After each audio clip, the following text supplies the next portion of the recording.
It's using you as a when notepad. we collaborate and express our needs and be honest with one another, self-regulate ourselves, take time and space if we need to, and then collaborate something that authentically works for us both. That's authentic intimacy. That's authentic relating. And so I'm going to get into, before I get into boundaries, what I'm basically trying to do today is teach you how to, at the very, very end, get to boundaries. We're going to do all these ways of communicating before, and then boundaries are kind of like the thing at the end if your standards are not being honored. So first I'm going to start with expectations, then I'm going to get into desires, then I'm going to get into needs, standards, and then ultimatums. Because there's a lot of similarities between these things and very important differences. And it often gets confusing for people, and so I want to bring a lot of clarity to all of these different things so that you can have a deeper understanding of how to move forward with this. So I often see people, they call their desires a boundary, they're using ultimatums and threats and calling those boundaries, so we're just going to get a little bit clear. So expectations for me, I feel like they're the shadow of desire. And this is very common too, especially culturally, if we look at, you know, what messages we get out there in the world from media and movies. There's all these ways that we're supposed to be in intimacy. And so often people will just expect, well, if like they really cared about me, then they would call me or message me. But that just isn't true. There's an assumption or an expectation that hasn't been expressed. And I've seen many of these expectations that haven't been expressed sour relationships that are really promising a lot of the time because of these, you know, shoulds that have not been verbalized.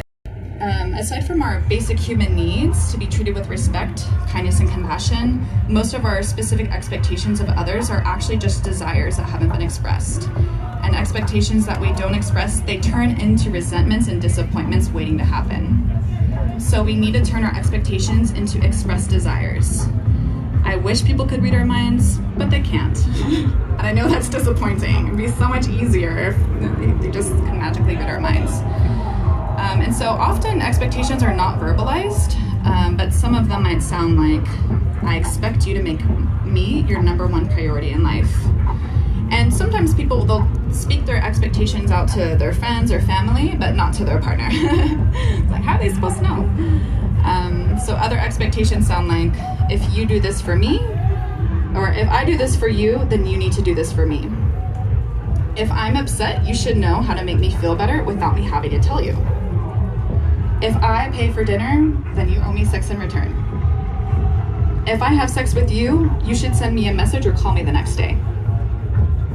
If I need help, you should always be able to support me. If I do nice things for you, you should never be disappointed or unhappy with me. And so from my personal experience, the way that my expectations get in the way is I like being generous, but I like to pretend to myself, because often expectations are hiding in the shadow, they're hiding in the unconscious. And you know, one time I noticed, I was like, wow, I'm not actually just generous. It always has a string attached. Why don't I just tell them what the strings are attached so that I don't get disappointed? I can still be generous, but I can let them have informed consent on if they want to take that thing, and if what I'm expecting in return is reasonable.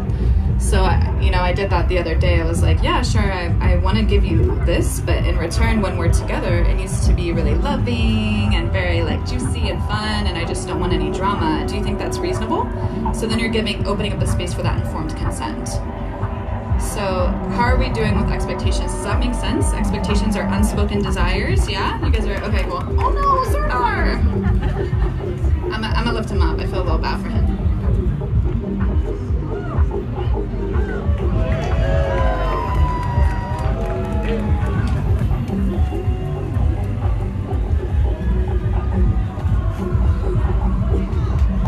Manhandling him a little.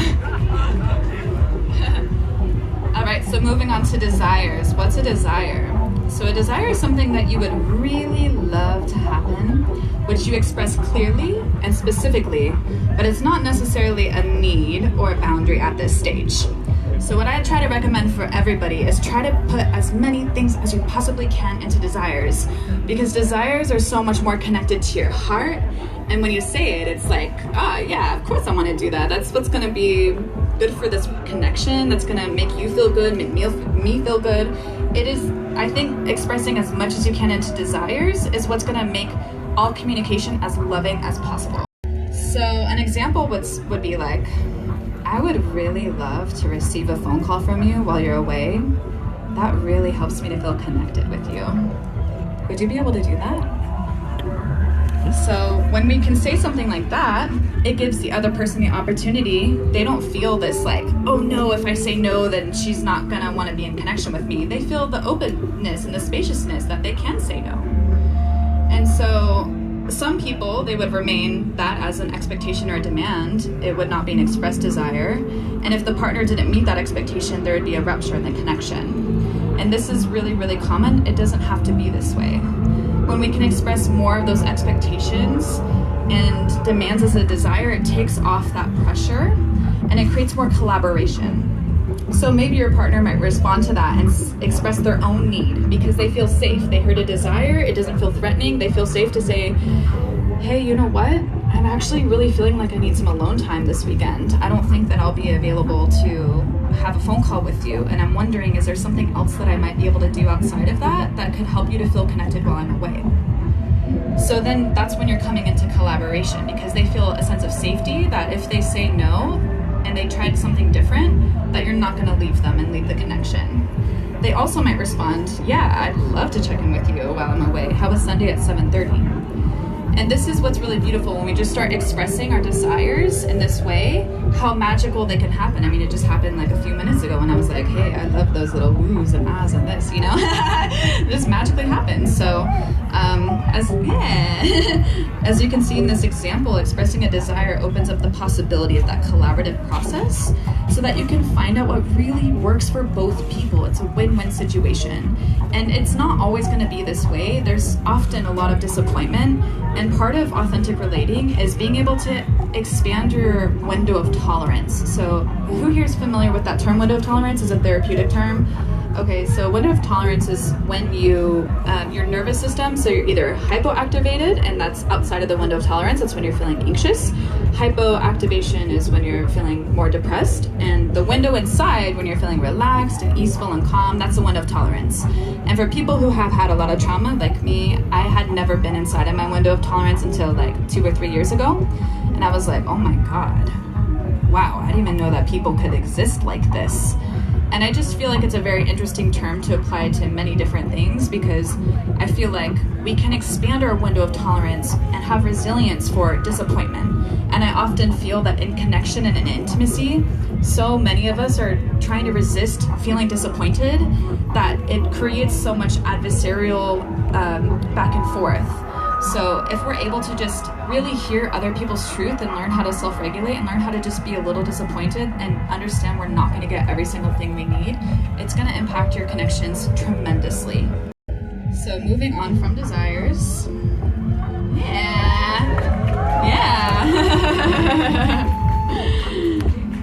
Well, first I'm going to give a few more examples of what it sounds like, just so you can feel in your body if you want to like take a second to tune in, so you can really see like how it lands and how it's like, oh yeah, that feels nice. I totally want to say yes to that. Or maybe you want to say no, but at least it feels safe to say what I want to say. I've been feeling really disconnected lately, and I would just really love some reassurance. Could you remind me of what I mean to you?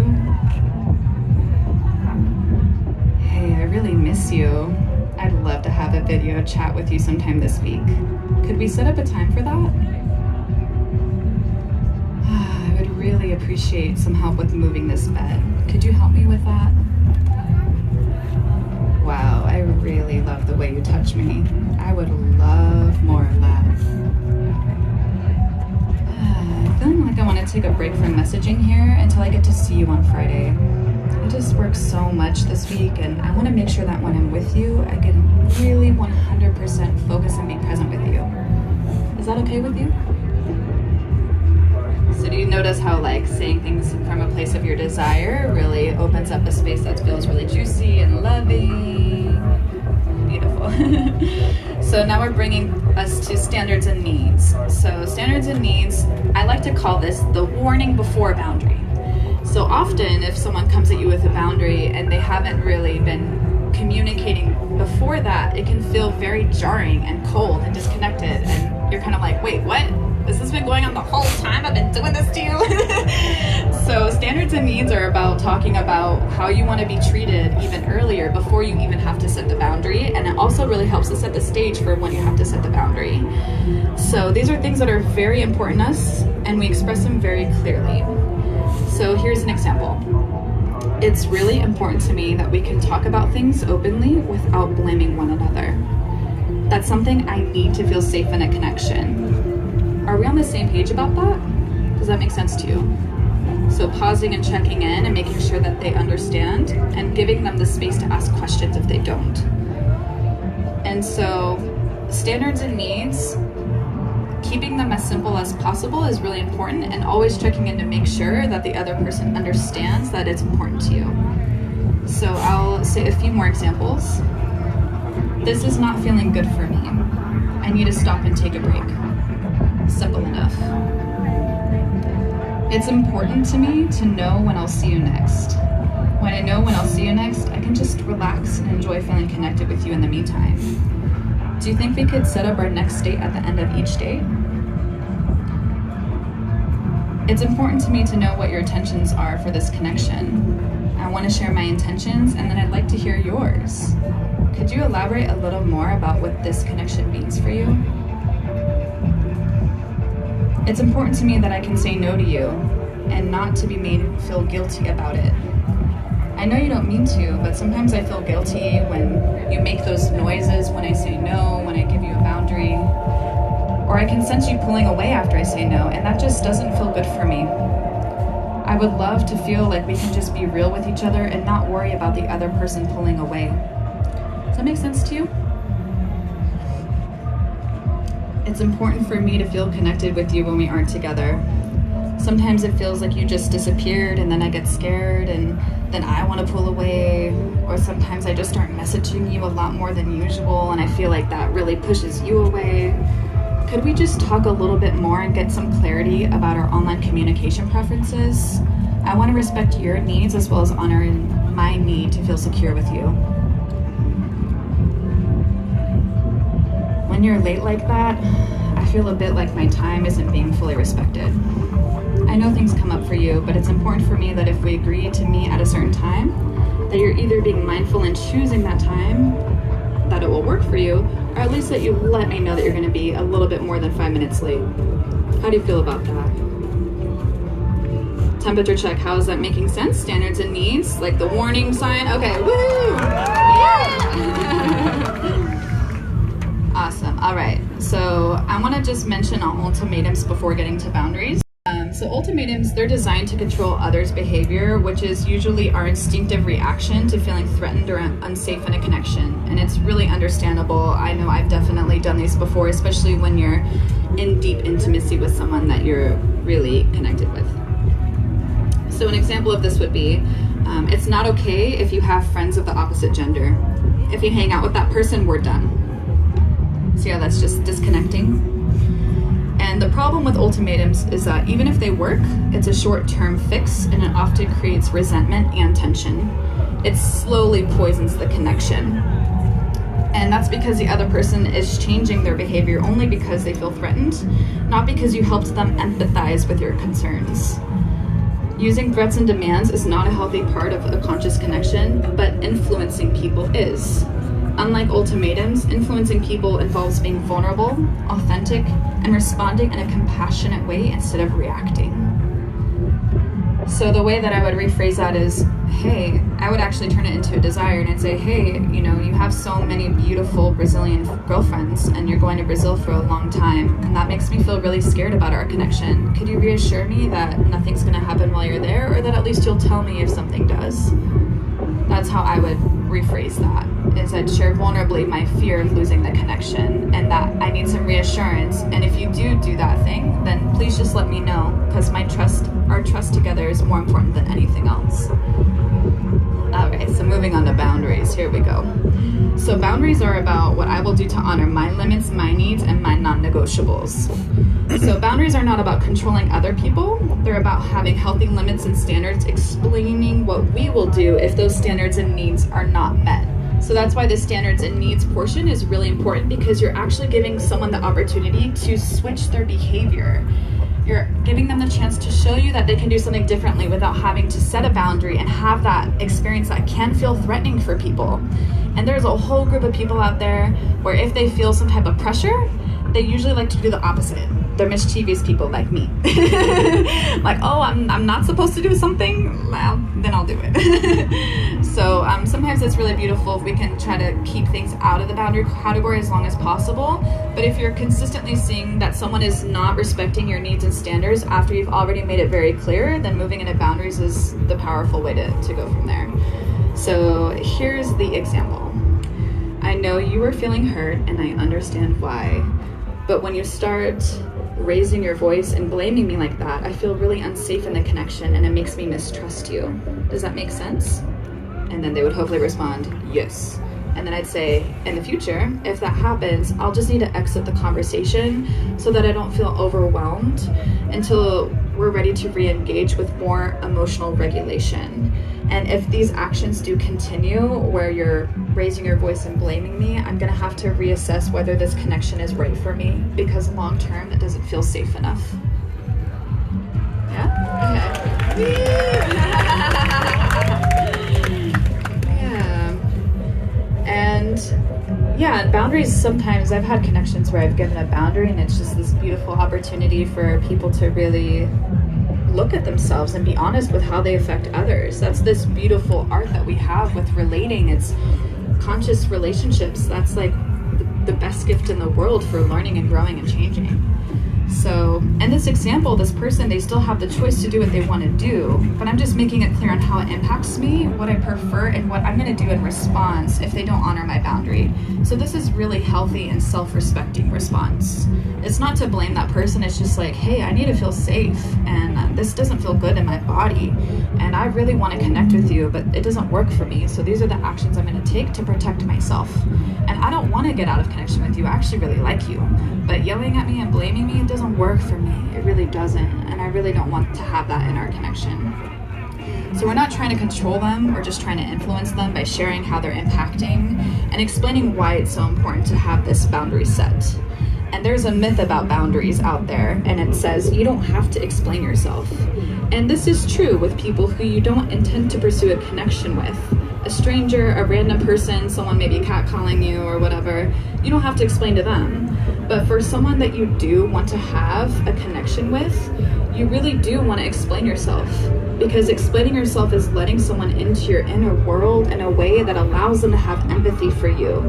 And when we're cold or short in expressing boundaries, and sometimes that happens when we've neglected our own needs for a long period of time, and that's just how we express it, that's just how it comes out. I'm still not great at this, this is my lifelong work of being better with boundaries. But when we do that, the other person doesn't have as much empathy. It's like we're shoving them away because it's so abrupt. And it's okay as we're learning that this is gonna happen, but if we can be proactive in sharing our boundaries in an emotionally regulated way, it really helps the other person to hear us and listen to what we're saying. It also makes it much more likely that our boundaries are going to be respected. So explaining our boundaries helps people understand who you are, what's important to you, and gives them a manual for how to be with you in a way that feels good for you.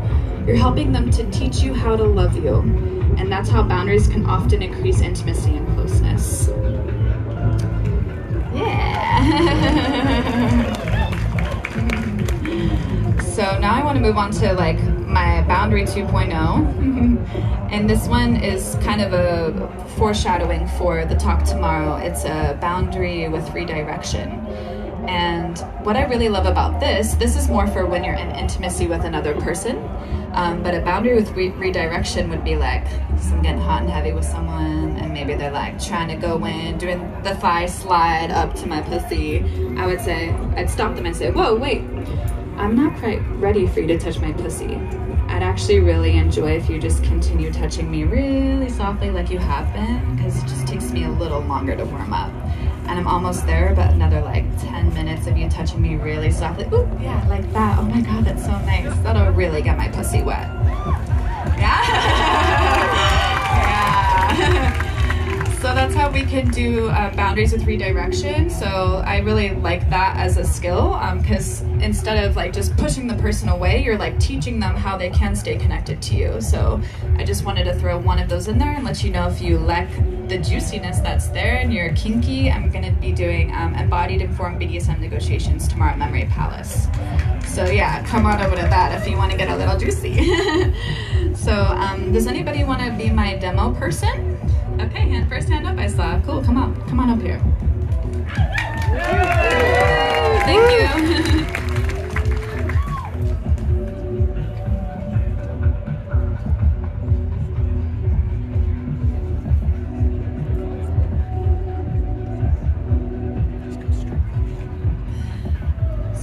Amount of closeness okay for you? Yeah. Okay. Yeah, you can like just move it towards you. Just get yourself adjusted. Yeah. Can you hear her okay? Yeah? Okay, cool. So the exercise that we're gonna do, step one is find a partner. I found Caitlin, she's my partner for today. We're gonna decide who goes first. She's gonna go because I wanna model to you how to respond. So the reason why this is really powerful and important is because I'm gonna be telling her, yes, awesome, you practiced this new thing. Also, here's something that you could do that could just be a little bit different, and it would just feel so good for me to hear that. So I'm kind of like practicing my desires of how I want her to communicate with me. That would be even better. And then she's gonna just keep doing the same phrase in different ways until we get to a place where I'm like, woohoo, that felt so good, A+. So we're really wiring in the new neural networks by her practicing expressing either a desire, I wrote it down, it's like right towards me. Oh, desire, standard, or boundary. So I want you to think of someone in your life, like someone that you're like, ooh, I need to express something to this person. There's something here for me. And I want you to try to practice either turning an unspoken expectation into a desire, setting a standard, or expressing a boundary with me. And my invitation for you is if you want to like breathe a little bit before doing it, because sometimes it can feel a little intimidating to like try something new.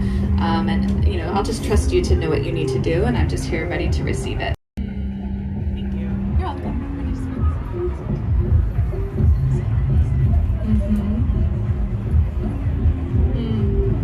Okay. Do you want me to tell you which one I'm doing? Does it matter? No, I'd like to just hear it just as if, yeah, you're just saying it. As if I was saying it. Yeah, wonderful. So, I really love the time that we spend together, and I also deeply value my time with myself, and am just so much more available to connect when I've had ample time by myself. So would you be willing to give me a few hours this evening, unbothered, so that we can come back to connection later?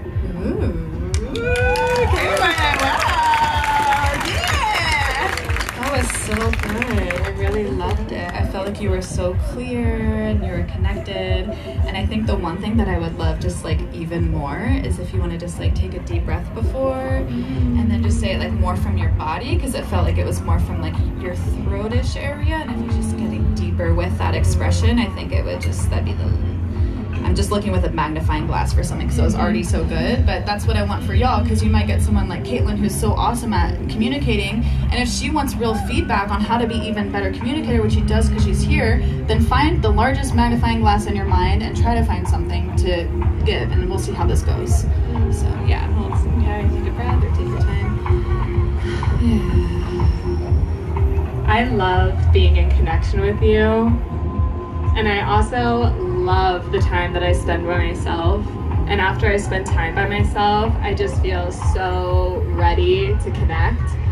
So what I would love is to have a couple hours this evening to recharge before we come back into connection. Would you be willing to give that to me? Yeah, I totally would. Yeah. Nice. And then that was awesome. So yes, you heard the crowd. The only other thing I would say is if that person is like anxiously wired, they might like a specific time. So you could say like, you know, we can meet back at 10 or meet at Grizz or meet at whomever. Sorry, I don't know if Grizz is playing tonight. Big Wild, I think. I can't remember. Sorry. Big Wild. Big Wild, yeah. We'll meet at Big Wild. Yeah, Glass Animals, yeah. So that would be the only other thing is add some specificities.